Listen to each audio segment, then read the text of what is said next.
చెప్పాలో ఎమోషన్స్ నాకు తెలియట్లేదు, ఏం మాటలు తెలియట్లేదు. ఈరోజు నేను ఇక్కడ ఉన్నానంటే బికాస్ ఆఫ్ రామోజీరావు గారు. గొప్ప మనిషి అండి ఆయన. అంటే అంటే ఎంత ఇదంటే ఆయన దగ్గర నేను నేర్చుకునేది ఏంటంటే డిసిప్లిన్ అండి. ఒక టైమింగ్ మెయింటైన్ చేయడం, టైంకి రావడం, టైంకి వర్క్ చేయడం. మెయిన్ వచ్చి కష్టాన్ని నమ్ముకున్న వాళ్ళు ఎప్పుడు బాగుంటారో నాకు చెప్పేవాళ్ళు అనమాట.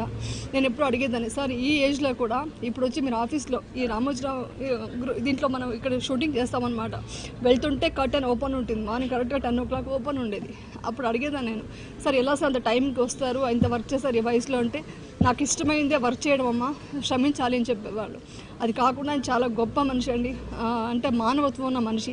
అంటే మనకి ఏ చిన్న స్థాయిలో ఉన్నా కూడా కష్టపడి పనిచేసేవాళ్ళంటే ఆయనకి చాలా ఇష్టం అనమాట. సో వాళ్ళని గౌరవించి వాళ్ళు ఏ స్థాయిని చూడకుండా వాళ్ళని వాళ్ళ ఫ్యామిలీ లాగా ఫీల్ అయ్యేవాళ్ళు అనమాట.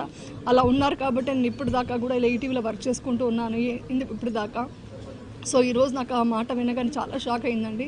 కానీ ఇంకో విషయం చెప్పాలి మీ అందరికీ ఏంటంటే, ఆయన ఒకటే చెప్పారు, ఏది ఉన్నా షూటింగ్ ఆగకూడదు, ఎక్కడ వర్క్ ఆగకూడదు, అందరూ క్షమించాలి అని చెప్పేవాళ్ళు.